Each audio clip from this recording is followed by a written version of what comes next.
There's got to be something about like the spectacle of being in a giant arena with thousands of people around. Yeah, it's like very, very crazy. Like even when we went onto the like concourse in between periods, seeing the amount of people and especially like the amount of like little kids coming to see us and like wanting to get autographs and stuff. It was like very, very cool to see. Hey y'all, it is I, Anthony the Canadian Guy, and welcome to wrestled. I have such a treat for all of you here today. We're going to be chatting with Zoë Sager. Now, if anybody knows anything about the Alberta scene, Zoë Sager is going to be a name that pops up often and in very high positions. Now, recently wrestling all over Western Canada. This was such a fun chat. I got to chat with her about 2 years ago when she was about a year into her career just before the pandemic, and it was completely taking off. Through the training she did during the pandemic and all the times that she could get shows when she could, she took every opportunity to continue to train, and she has become incredibly dominant here, not just in the Alberta scene, but now the Western Canadian scene in general.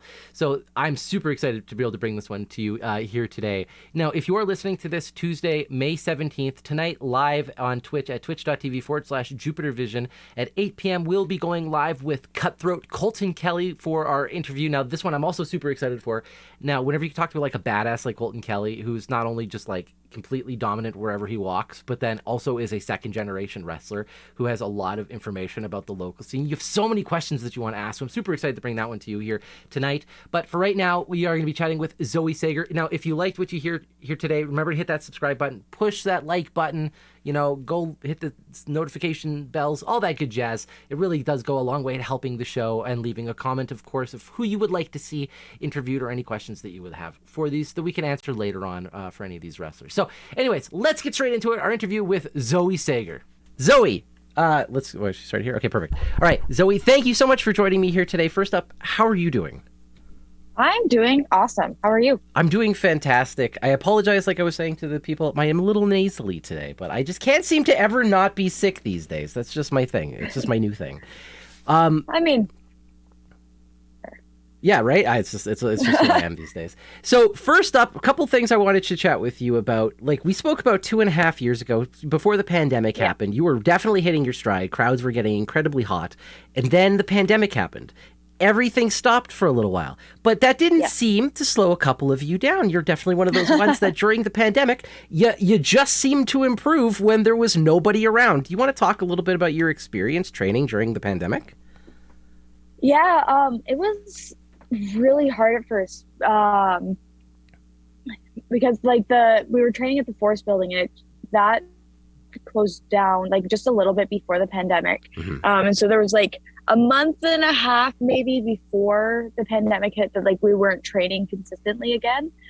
And then the pandemic hit, and then there was absolutely no training.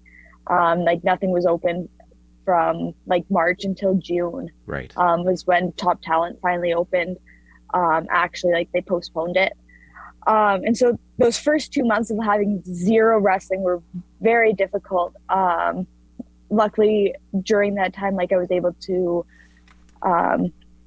work out at home for a little bit, and that definitely helped some. But then once training got back, it was different than it was before. It was a lot harder. It was, for the first like several months, we were training literally every day, like 7 days a week. And so like that like kept me busy for a very, very long time.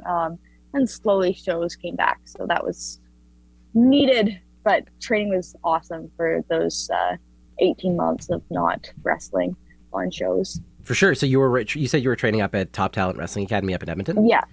Yes. So were you training under heavy metal and MRB, just like the usual suspects you would see around there? Yeah. So it's MRB and metal. And Marky was there for like a little bit at the time. And Red Thunder came like a couple of times as well. Right. But then it ended up being just like metal and MRB. And that's been apparently really amazing for you, because, I mean, if you want to learn from, like, two of the best in Alberta, I mean, you really couldn't ask for two more, like, well-decorated wrestlers in terms of Alberta teachers, right? Yeah, for sure. How is it Uh, transitioning to someone like a medal in MRB? Because like you were a Storm Academy student. I mean, that's where you originally started. Is that like a huge difference? Honestly, I don't. It is like a big difference. It was a big difference just because like Storm is very like basics and stuff, Right. just like learning how to do the rolls, do the bumps, like walk up. Um, and so first starting with training under MRB at the Force building, it was like a lot different because I was starting to learn a little bit more of the like psychology stuff that I wasn't quite comfortable with, and just like learning a lot more. And then once Top Talent opened, just like going full in depth on the like more complicated things and the little nuances that you don't know until like you end up knowing or have somebody show it to you.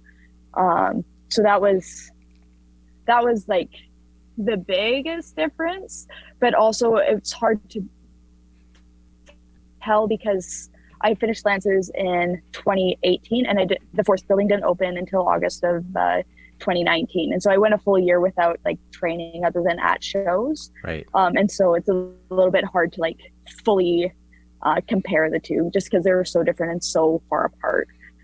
How many days a week are you training right now? Because I assume it's no longer 7 days a week at the very least. Right now, 3 days. No. Too busy for that. Shows eat up a lot of time, but 3 days a week consistently. Every so often I'll do like another day, but usually just three. So talking about shows and being busy, last time we talked, I mean, you were still very centralized to Alberta. You were, Yes. I think at the time you had a match coming up with Gigi Ray for the PWA Women's Championship. That was Yes. a match that you lost. And then that was like the end of PWA, unfortunately, for quite a long Pretty time. much, yeah. Until recently. So you wrestled at the Saddledome. Do you want to talk a little bit about your did. experience there? Now two-time PWA Women's Champion, Zoe Sager. Yes. The Saddledome was so awesome. It was so great to be inside the PWA locker room again. Because like up until that point and like even still since then, they haven't ran. And it's just like such a family vibe, and a lot of the people like I hadn't seen since PWA ran in, I think it was like March 8th of 2020 was like their last show or something like that. It was a Calgary show, so like it had been a while since I had been around a lot of those people, and so it was really awesome to like almost come home to that.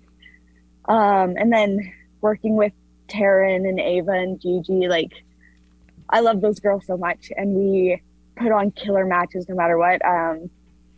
I watched Gigi and Ava I saw Gigi take her first bump ever. I watched Ava take some of her first bumps ever. And so I was able to like watch them grow. And then me and Taryn have been training together the entire pandemic. And so we know each other very, very, very well. And so it was just an awesome experience to be able to do it with those three girls. Yeah, it was like so much fun, and being in the Saddledome again, it's just crazy.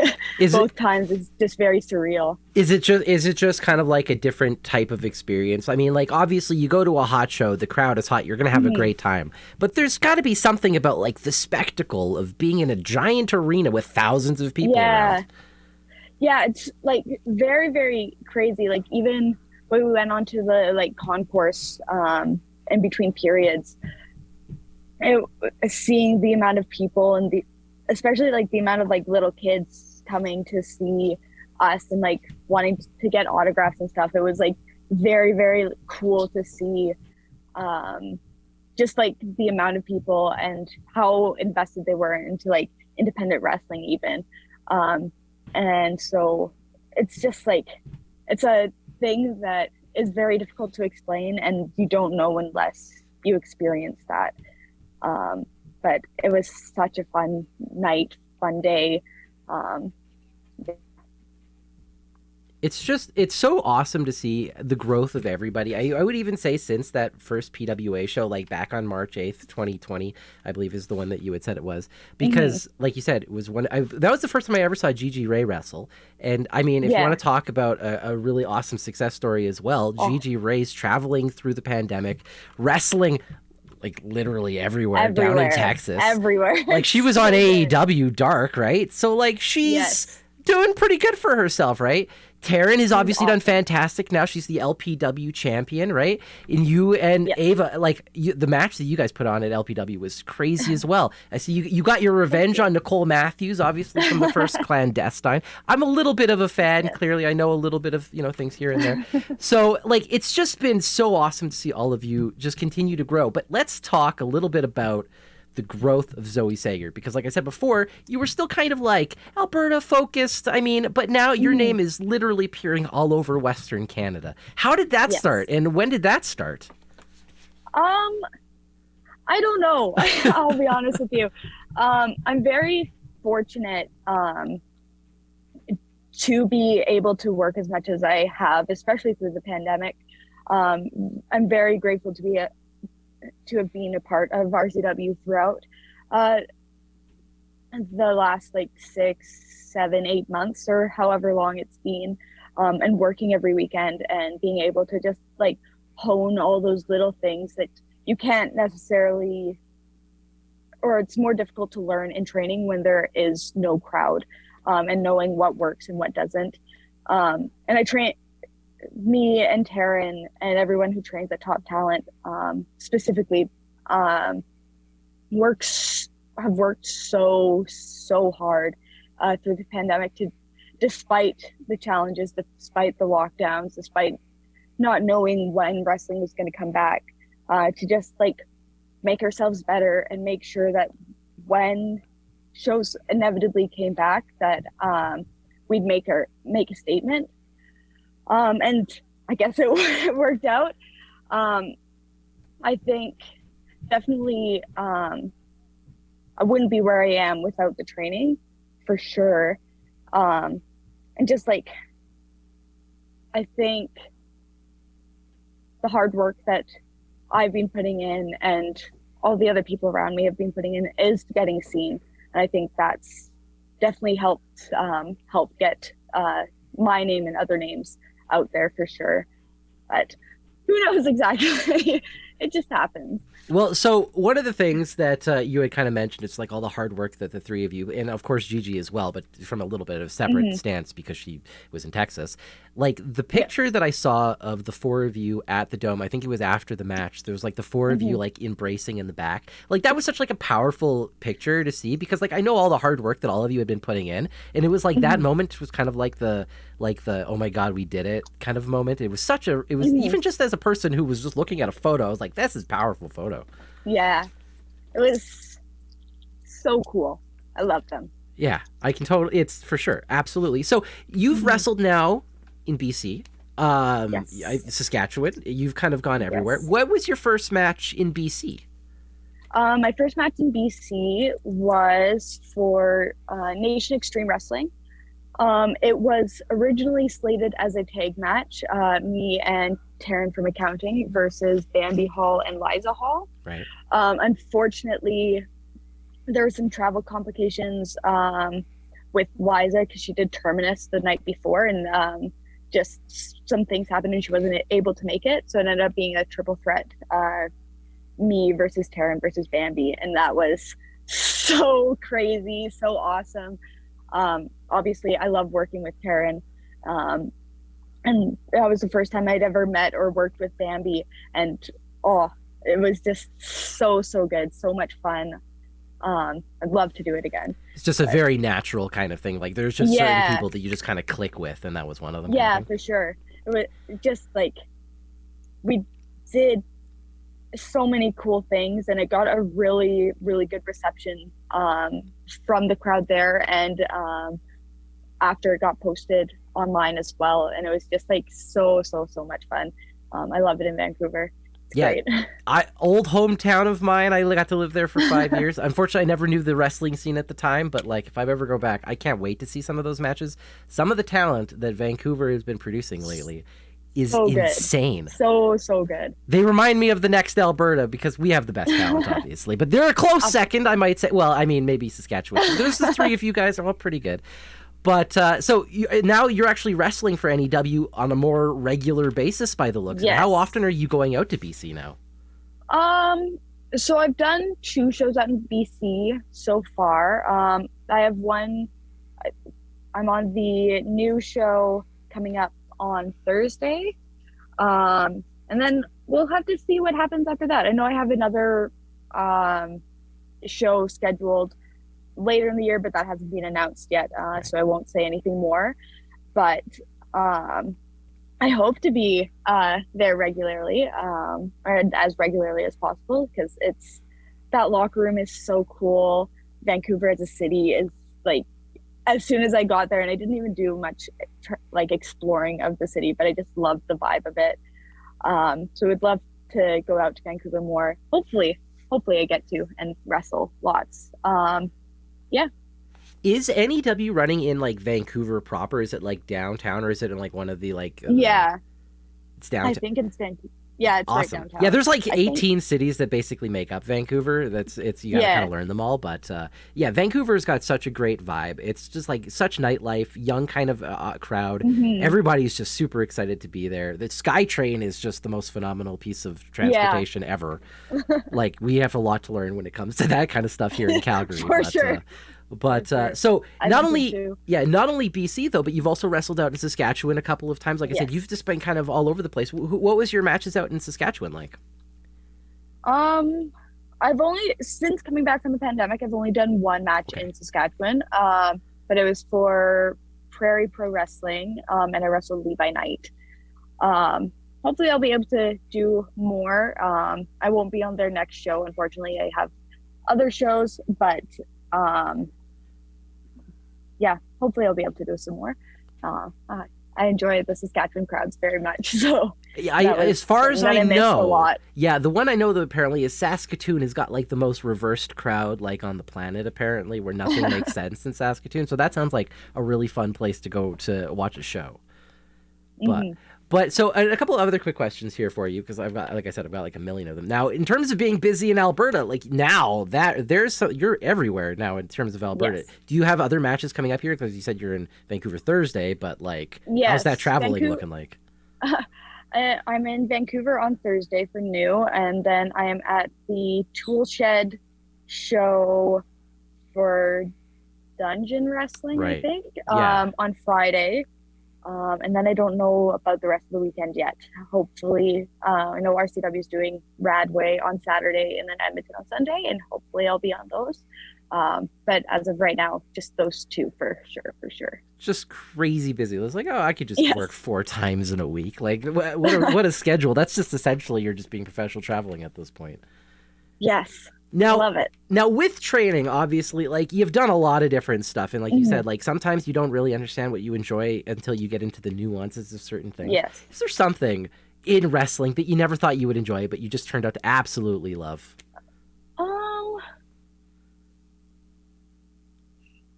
That's hard because it's hard because I only. Unlike most people, like I didn't know that I wanted to be a wrestler for like my entire life. Right. I only knew about like a year before I ended up starting training. That's what I for sure wanted to do. And so I was kind of just walking into like a brand new world, and I didn't know what to expect. I guess honestly, the like road trips, I didn't like expect to enjoy those, because I'm not like, I don't hate traveling by any means, and I don't like dislike road trips, but I also don't enjoy being in a car for 8, 10, 12, 14 hours at a time. But some of those really long road trips are my fondest memories in wrestling. Like matches are cool, experiences are cool, but those road trips and the bonds that you make and the things that you can learn in those car rides is just next level. And I didn't think that that would happen, like with the right people. Like an 8-hour car ride feels like one. So that's something I think I didn't fully expect, but now I love them. Is there, I mean, obviously you can't give a shout out to everybody because there's so many different awesome people, but do you have like Yes. your core road trip group that you're just like, if I had got stuck in a car for 20 hours, these 3 other people better be in there? Honestly, the crew that I went out to Winnipeg for Raw in 2020 with, so MRB, Gigi Ray, Taryn from accounting, and Stephen Crow. And then also Ava Wallace, if we throw in there, if we have a big enough vehicle to fit all the 6 of us. But I guess with Gigi being in Texas now, take her out and add Ava. But those 5 would be probably like my favorite people to travel with. We just have like the funnest times, and it's so awesome. All right, now I'm going to put you on the spot, and now I'm going to create some animosity because I think it's a lot of fun. Now, who in that group of people that you like to travel with has the best taste in music? Oh, no. Probably Taryn. Taryn knows like all of the songs. They all have like good taste in music, but Taryn like knows when to put on like the right song, I guess is the best way to put it. She knows the words to like any song. It's insane. She knows like all of the lyrics to Bop, which was something that I did not expect when that happened. But yeah, we'll go with TFA. See, here's the thing. If I had never asked that question, we would never know that TFA knows all the lyrics to Bop, which I now hope people will start singing to her when they see her, because that's just amazing. And who doesn't love the Hanson, right? Like, that's great. Sorry, Taryn.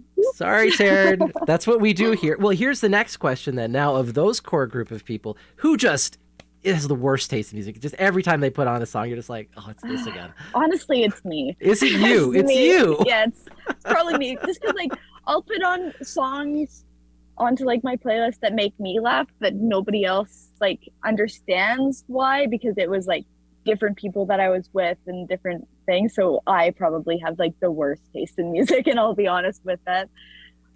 Do you have any like guilty pleasure songs where you're just like, I'm embarrassed that I like this song so much? Acapella by Carmen. I don't even know that. I'm the worst person with music, though. If you were in a car ride with me... I think it's by Carmen. I don't even know who it's by, but acapella. It's just like, it's just a silly song. That's great. Well, I mean, I love silly songs. Like, my playlist is full of, like, you know, like Ninja Sex Party and stuff like that, where it's like half parody all the time. So, but I'm, like I said, I'm the worst with music. You don't want a car ride with me. It's like dubstep and classical music, and that's like, this is horrible. Now, gotta have a variety. Well, I mean, no, not really. I have an Alberta wrestling hype playlist that has the different theme songs of Alberta wrestlers on it. I mean, so I'm such a mark. I think that's really what it comes down to. So nothing wrong with that. No, exactly. Well, I don't like that. I think so. So you're up in Edmonton these days. That's where you've been living? Because I think last time we chatted, you were still in Calgary, or maybe you had just moved to Edmonton. Maybe that's what it was. No, I think I've always lived in Edmonton. Oh, it's always in Edmonton. Okay. Yeah. Aside from like Lance's, but right. Okay, that's what it was. That's what I remember, because I remember you were being in Calgary for that, but now it's just because I'm incorrect. Awesome. So a couple of other quick questions here for you. So you said you've been training and you're working with MRB and metal and stuff like that. Is there anything in specific that you love to train, but like it's really hard to do here? If like you could go out for like a week and just focus on one thing, what do you think you would want to go out and focus on? See, like it's wrestling related, but it's not wrestling related. I want to learn how to be like more like tumbling flippy. I want to take like an adult tumbling class and be able to do like the handsprings and stuff. Just they're so hard, but it looks so cool, and everyone who like can do all that stuff like makes it look so easy, and then I try and then I can't do it. And so if I could be able to get that type of stuff down. Even if I don't use it in a match, just so I could be able to do it, I think would be really cool. It'd be a really cool thing to just randomly bust out. Just like suddenly you're just doing a backflip off the top rope. Like that, like Pat McAfee did at WrestleMania. And I just went, what happened there? That was so cool.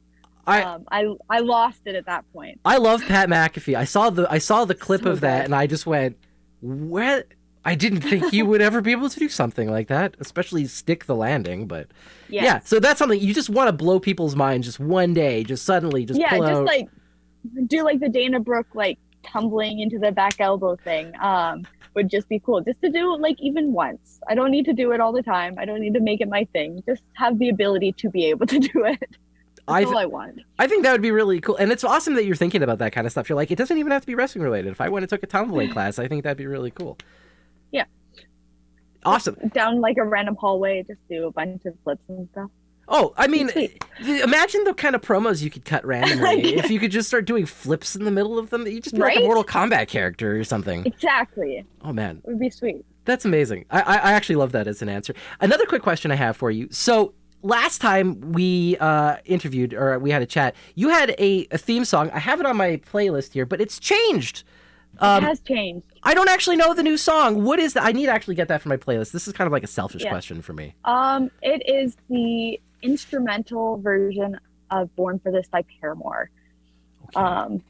Yeah. What was the inspiration behind that? Because there was a bit of a change, not only because obviously pandemic, you want to try something new. You had new gear made, obviously, since the last time we had seen. There's a new theme song. What made you want to do stuff like that? Honestly, for like the theme song, I enjoyed that song. But it was on like a tour. Somebody played it for me, and like I liked it better than what I was using before, because I was using Biff Naked before, and like it's a great song and I loved it, but just because of like how I was when I started, I was still very very nervous and very anxious, and quiet, and wouldn't talk to many people when I first started. And so that song, just like anytime I listen to it, even still to this day, it makes me very very nervous. And so I wanted to like get away from that, just as my confidence was growing, I needed to just kind of grow out of it. And so they played that song and I'm like, oh, this is and it was kind of how I was wanting to portray myself. It was just like an idea that never ended up coming to fruition.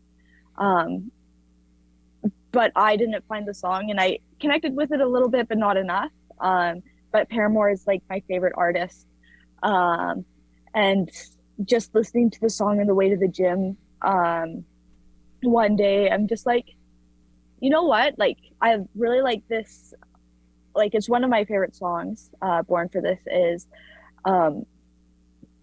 And just like, and then I like was listening to it and I found the instrumental version. I'm like, you know what? Like, I like the instrumental version better for like a potential entrance music. And then I like bounced the idea off of like MRB and Karen and just kind of how they thought of it after coming back from not wrestling for 18 months. And like, I feel like I needed something, because at the time I didn't have the gear. I still had my old gear. And I'm like, I need something that sets me apart from where I was the 18 months prior. And just, I like the song. I like the message of like the lyrics in the song. Just kind of went for it. That's amazing. And I got to say, the gear change was phenomenal. Like, I remember when I saw it for the first time, I was just like, that looks so professional. It looks super good. You got it there. Is that right? Oh, I thought you were going to just pull it. I was like, yeah, look how great it looks. No. Now, a couple of other quick questions I have for you. So you said when you went into Vancouver and you wrestled Bambi Hall, it was like a natural thing. And obviously, you've wrestled a lot of the big names kind of around the Canadian circuit, especially even over the last 2 weeks. You had Nicole Matthews and Casey Spinelli in the ring with you. Is it just like there are certain people that you can kind of click with? And when you say you wrestle people like a Casey Spinelli and Nicole Matthews, a Bambi Hall, those names that, you know, kind of have trickled up a little bit throughout the Canadian scene, is it just like it's across the board unanimous? They're just all amazing and just really easy to work with?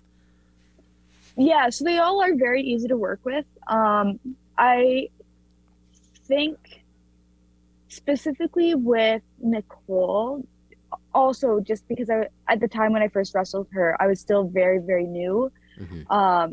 And it was the first time I had, aside from like Kat when I first came out of training, that I had worked with somebody who I hadn't like previously trained with. And so because I didn't, or I didn't know, and so at the time I was still like learning how to like really put together a match.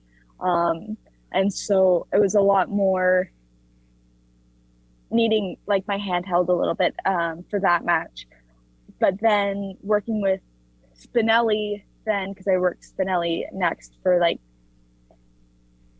the names that you said, it was a little bit different because I now have the like full foundation of like what I know, who I am as a wrestler, what I do as a wrestler, that sort of stuff. And so it made it a little bit easier. And then working with Bambi, it was like I connected with Nicole and Spinelli, but I connected with Bambi differently. Just it on like was a whole other level. just a whole other level, because we were putting together this match and it's just like putting it together, and then we'd walk away and be like, oh wait, I definitely know that I can do this with Bambi. And like everything that like she suggested and I suggested and Karen suggested, everything ended up working out like perfectly and better than we had expected it. And it was just like a really cool thing because I've had it with like Gigi Ray, but we had only had the one singles match. But she was, and with Taryn, like we just trained so often together. So I have that with her, but it was the first time with somebody who I had met for the first time that I had that with. And so it was just like a really, really cool experience for me. Was it only the one time you've had that match with Bambi? Yes. And then I assume by that same, you haven't had the match with Liza yet then either, correct? No. So we got bookers out there. Listen up. Would love to. But perfect. Yeah. All right, so we are coming towards the end here. We kind of want to go into the Q&A section before it gets too late and everything like that. So if you guys have your questions, make sure to ask them now and send them through. Our mods will collect them up and send them to me. We will take a quick 2-minute break and run a quick little ad here so we can grab some water and do break life stuff. So we'll be back in 2 minutes. Don't go anywhere. All right, ad is running. Thank you. So this has been super easy and amazing so far. So if you need like 2 minutes to grab some water or something like that, please go ahead. It's all the behind the scenes stuff now. Drink. Yeah, your monster. I saw that. My energy drink. I'm good. You're just like I need to be drinking. It's 8:30. We got to be up till at least 4 a.m. with this monster.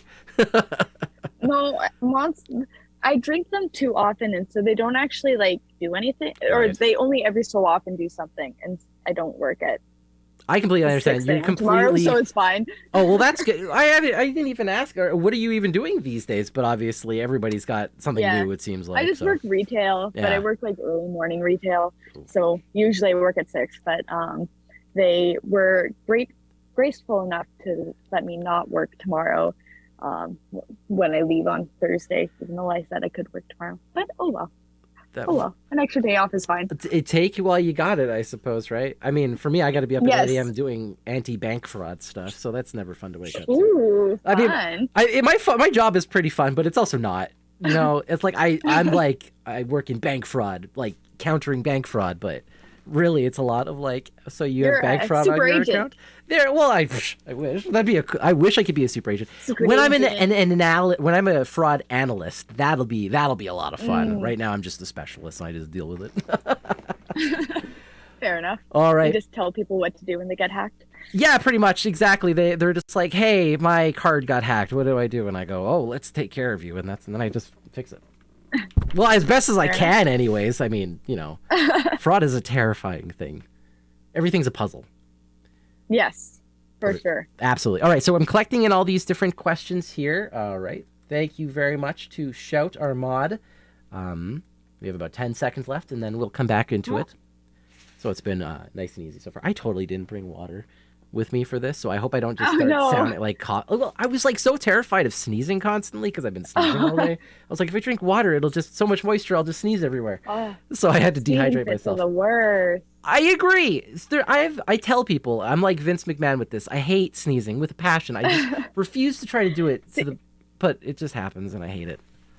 You know, my thing is like I can't just sneeze once, and so like that worries me. If I ever meet Vince McMahon, what if I have a sneezing fit? Oh, the only person who I think could probably make Vince laugh with or their sneezes is my mom, because I don't know why, but my mom, when she sneezes, she goes, a pizza, a pizza. That's what she says. She says pizza. She's a little French lady. Hopefully it'll be good, but probably still fire her. Anyways, let's get straight into some of these questions here. So the first one from Shout Out to Cloud. Now, Zoe, you've been a face every time that I've seen you perform. Do you have any ideas on what changes she could make performing as a heel? Big changes or small changes? So that's a great question there. You say that I've been a face. I am now a heel in RCW. Shout. Or I was last time I was in RCW. Fair. Honestly, just more aggression rather than like just being more aggressive and just not stopping, is instead of like taking those chances to breathe that I take as a baby face, taking those chances and using them as an opportunity to be very aggressive. Harder chops, more aggressive, you know. I will say chops. No chops. Not unless No you're chops. against Nicole Matthews, because that was quite That the was chop something. fest. That was a lot of chops. That I can only imagine how much that would have hurt. I was in crowd and I was like, okay, that's probably like 7 too many already. But it was really funny. So now maybe with regards to this, because I was talking about Gigi Ray. Like Gigi Ray I've never seen as a face, for instance. Like it's kind of like the opposite in that perspective. Do you kind of play like a little bit in the Gigi Ray handbook of like the foot stomps and the eye pokes that she just seemed to do so naturally? Or is it yes just really no. all down to like, the aggression? You don't let up. See, it's so hard because I've done it, but I've done it very few times and I'm not good at it yet. So I'm still figuring it out. So yes, with the foot stomps, I wouldn't say the eye pokes as much because I want my opponent to see me beating them up. So what about the back rake? That's like my favorite move, and only heels seem to do it these days. So honestly, I haven't done it. Spinelli gave me one, and that sucked. So maybe I'll have to start doing it. Those classic moves, apparently, they were good for a reason back in the day. Yes. Here's a good question here from the Wrestling Rodeo. Is there anyone that you've come across in the locker room that you would love to work with but haven't had the opportunity to yet? It's a great question, too. Oh, shoot. Yes. Who was it? Sorry. There's just so many people that I've come across that have been very awesome. Honestly, I haven't shared a locker room with her, but Liza Hall would be like super, super fun. Right. To work with. Sorry, I'm just trying to think of all the people who I mean, you've shared the locker with so many people these days. I mean, since you've been working everywhere, so it's hard to remember everyone. Yeah, trying to think. I'll get back to you on that one. Fair. All of a sudden, all the people that I know just went woof. It's just like I've completely blanked. You're like, it's already 45 minutes into anybody. this. You're just like, people don't exist in my world. Do we even go to shows? So this is heel Zoe. She's just like, nobody else matters. It's all about Zoe. It's the Zoe show. I just don't forget. I just forget people. All right, well, we'll come back to that. Think a little bit about it. All right, here's a question from Mike the Ref. All right.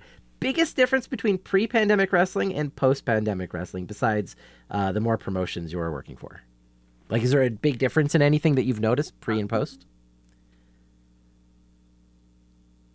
I think that like pre and post, there's a lot more eyes on wrestling in general, but wrestling in Alberta and BC and like the Pacific Northwest.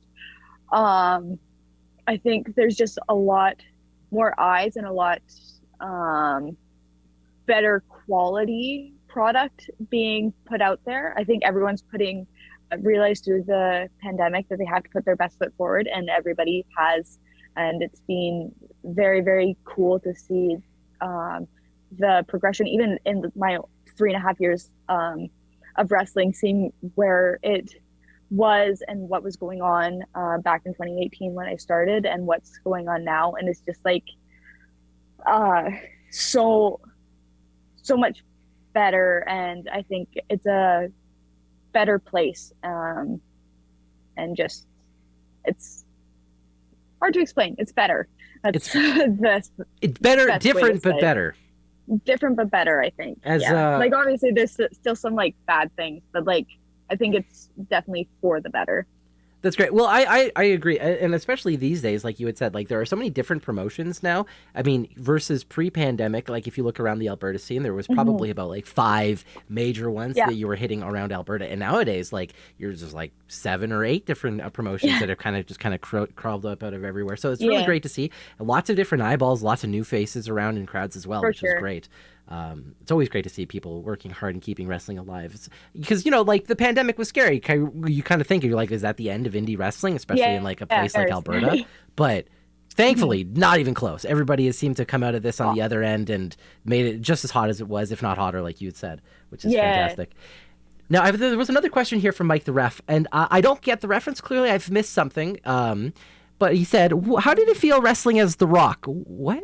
Oh, so for the Clandestine Society Act 3, the imitation match was Zoe "The Rock" Sager versus Stone Cold TFA. So that is now bringing back memories now that you've said this. Yes. That was very, very, very cool. It was different. Trying to put it together a match as somebody else, especially somebody who stopped wrestling when I was very, very young, and so I had to like go back and watch like all of the things to pick up all of the nuances and stuff. And I think, and it was such a fun match. It was fun to be able to just like go out there and like not worry about making sure everything looked absolutely perfect, because like not everything The Rock did looked absolutely perfect, and just being a character and just putting on a show and just making sure it was just for like the show and just having fun, and it was super, super awesome. So much fun. Could you do the people's eyebrow? Like, was that something that you could... I can't do it. I still want to. I've been trying to do it for literally, I want to say 9 years at this point, and I just can't figure it out. It's I don't know how you move muscles like that. Like I can do it like this, I don't know, but only on this eye. I can't lift the other one. I can lift this one. I came out and I just did this, and that was it. Just this. You're just like, there you lifted go. It up. They're like, they understood. Myself. They know what I'm going for. Did you also get to do the people's elbow and stuff? I did. Was that a lot of fun to do? Because a move like that is so ridiculous when you just look at it from the outside, but it's got to be so much fun. Love it. Might have to put it in my own arsenal. It's great. I think the best of all of those, in my opinion, though, because The Rock's people's elbow is pretty fantastic. But for me, it was all about Scotty 2 Hotty's worm. Oh man, if I could see somebody do I can only worm backwards, and so it doesn't work quite. You can worm backwards? It's the only way I can do it. That's amazing. Why don't you should do that more in matches? That should just be a way you get out of the corner or something. Just be like, I'm just gonna get out of here. Maybe one day. Oh, here's another quick question here for you. So can you please harass Taryn to drop her playlist? Because apparently you've talked so highly of this. Okay. Well, Taryn, he's a good drop your the playlist, all of the. We need the playlist, Taryn. All the things. So, do you want to just do it? Like, what is like if she's putting it on? Obviously, other than Dolly Parton and stuff. Like, who is she usually putting on? Because we got Sheryl Crow. We're already getting this. Sheryl Crow on. Britney, obviously. Spears? You mean Britney? Britney's on there. Yes. Okay. There. Maybe there's another Britney these days. I'm so old these days. I don't know anything. No. You're good. Shania's on there. See, like, she just plays like everything is the thing. Those I know we were talking about. There was another one that she was talking about this weekend. I just can't remember who her name is. Anyways, but she has lots of stuff. But that's great. I mean, as long as I hear some Spice Girls every so often, blow her up that's on me. Twitter, making sure. Yeah, we're just be like, Taryn, we We need your playlist. And then also, wait, what was the other thing that I forgot we had to do now? I'm so bad with memories. My short-term memory is gone. What was the other thing we had to harass Taryn about? Oh. There was something else. I've already forgotten. All right, chat. I have also. I'm just the worst. All right. Anyways, next quick question here for you. If you could only pick one, where would you prefer to train? Mexico, the U.S., or Japan? Japan. Yeah? Right now I've been watching like quite a bit of Stardom, and those girls are just so crazy good. And I know like up until literally the last maybe 3 months, I always said like I wouldn't want to go to Japan just because like the idea of going so far away and across the world and like having the language and the cultural barriers just scared me too much to even dream about going. But now like watching that stuff, watching Stardom specifically, is just there's too many phenomenal wrestlers out there that I just can't not want to go work with, like a Starlight Kid or an AZM or Tekla or like just whoever. Like any of the girls out there would be so cool to work with and like train with there and learn that type of style. Would be so cool. Oh, for sure. Joshi, I know Shout and Cloud in chat will agree with me because his favorite wrestler of all time, it's not even a close second, it's Manami Toyota. He loves her to death. And she's so good. She's like so good. She's so good. I know, absolutely. Manami Toyota is absolutely insane. She's by far probably the best female wrestler ever. Even though personally I'm a Bull Nakano fan because Bull Nakano is just Bull Nakano's like awesome. Right? It's not Manami Toyota. She doesn't do a drop kick from the top rope to the floor. Like, come on. If Manami Toyota was still wrestling, and like, let's just say she had a comeback match out of retirement, I would be more hyped for that than I was for Stone Cold coming back to wrestle Kevin Owens, whose shirt I'm even wearing right now because Manami Toyota is just so good. And Bull Nakano is another great story of somebody who just went from wrestling and then became like a professional golfer, which is just insane. Yeah. She's awesome. I met her once. Oh, she's just like the sweetest person. But yeah. Manami Toyota, come on. Oh, absolutely. I mean, Joshi wrestling in general, Joshi's just so absolutely phenomenal these days. I know that, Shout, he's got like a collection of like mid-90s AJW tapes, and he just watches them constantly. I know, right? Isn't that jealous? I'm jealous of it too. He streams it sometimes on Twitch if anybody is interested in that. He does put on AJW sometimes. I'll have to go watch that. Absolutely. Sure. Yeah, absolutely. So that's great to see that you're obviously learning a lot from like the Joshi and everything from that because like Joshi's just the best. You're absolutely. Great answer, by the way. So do you think you could, like, in terms of the actual training, though, because, like, I know that it's intense training in U.S. and it's intense training in Mexico, but what I've heard about training in Japan is basically you're like a slave for, like, 3 years, and when you're not being a slave, you get to wrestle. Like, do you think you could put yourself through something like that to just really get with the best of the best? Honestly, I wouldn't know until I was there. I'd like to think that I would be able to. I just I love wrestling so much. I don't think there's much that could stop me from my want and my love of this industry. So like, I feel like I would be able to, but I wouldn't know until I was like there. For sure. Absolutely. Well, I mean, I love the answer. As soon as you said Japan, I was like, yes. And as soon as anybody says anything Joshi related, I get really excited as well. And when you said Stardom, I was like, yes. Sorry, that's me being all nerdy. All right, next question here. What percentage of people forget about the umlaut above the E in your name? Oh, probably 90. And then another 5% puts it on the O. So it becomes Zo. Yeah. Zoe. Zoe. Yeah, exactly. Well, I mean, when you look at the name, most people probably wouldn't know exactly how that was pronounced. Zoe, Yeah. obviously, I know it because like I've taken German and I know how that letter is pronounced. And of course, last time on the very first question we ever asked you was how to properly pronounce Sager, because Yes. at that point everybody was saying Sager or whatever it was. And it was really, Yeah, I'm like, they just say what they say. I know. I tried my best to put it out there. We'll do it again. It is Sager, everybody, just for the record. But like, do you get weird pronunciations ever? You're like, hey, it's Zoe. People call me Zoe all the time, and I used to correct them. Like growing up, I always would correct people. But at this point, it just, people are gonna call me what they call me, whether or not I ask them to. There are some people who I still do correct, just because very few people get the right to call me Zoe. It's like most of it, I'll accept the shortened version. So if I correct you, please just call me Zoe. It's already short. Exactly. Just in case anybody's asking, it's just call her Zoe. I mean, that should just be the general rule. Unless you are the select few who know, you can drop the E and just say the O. That round way too easily. I'm sorry about that. All right. Anyways, that pretty much does it for all the questions that we have here today. So, Zoe, thank you so much for joining me. This was really phenomenal and a very easy chat, just like last time. Before we let you go, what kind of stuff do you want to plug? What would you like to say to people?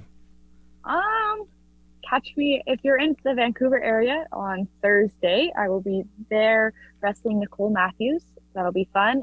If you have the privilege to already have a ticket to the sold out Tool Shed show on Friday, catch me there. I'll be wrestling Karen from accounting and Ava Lawless. And then my social media is Instagram, it is Zoe_Sager. And then on Twitter, it is @SagerZoe. One of them was used on one of them. I can't remember which one it was, but yeah. Awesome. Thank you so much once again. This is great. Thank you for having me. Absolutely. Anytime. This is always an open invitation. I'll let you be a part of this just for next week so we can kind of announce next week's guest, just to kind of give everybody that cliffhanger. Next week, I will be interviewing one Mars the Specialist. Right? I love that kid. I am honestly... He's like crazy good. He's only been doing this for less than a year and he's like phenomenal. It's crazy. I've only heard the absolute best things about him. He just seems like one of the greatest people, especially like you said, he's brand new and I'm super excited. Brand new. He's so good. The stuff that he can do is just wild to me. Also, he brings carrots to the shows, and me and Stephen Crow eat them also. That's good. Like fresh, also like home ground carrots, or is he like bringing the bag from the grocery store? Well, I don't know. There's just carrots, and they're delicious. So he's just a big carrot guy. Just loves his carrots. Make sure you bring that up next week. I will ask him about the carrots. This is the first question. We'll make sure to leave some notes here. Like, what is it with carrots? That might be the very first question. Zoe wanted to know this. But thank you once again so much for this. This was phenomenal, and I really can't thank you enough. Thank you for having me. I had a blast. All right. You have yourself a wonderful night. And you too. Yeah, I'll send you a message after this is all done. Sweet. Perfect. All right. Thank you. Bye. A big thank you to Zoe Sager for sitting down here with me today. It's always such a great time being able to chat with her. Now that was the second time, like I said, that I was able to chat with her. And every time I get to learn something new, like I said, she has done so well for herself, just in the last couple of years since she started wrestling. So it's great to see her grow and be able to bring you this interview here today. So remember, go check out our socials. Don't forget to thank you to all of our sponsors here today as well. Backbreaker Media, RK Athletics, Wrestling Rodeo, and of course the Canadian Wrestling Archive, where I am here today. And we have done super well. In the 9 episodes that we have already released, we have broken 2,500 views, which is an insane thought to me. So thank all of you so much for watching. It really does mean a lot. And if you guys enjoy it, remember to hit that subscribe button, leave a comment, hit that like button, turn on that notification bell. Have yourself a wonderful day, and I'll chat with you soon.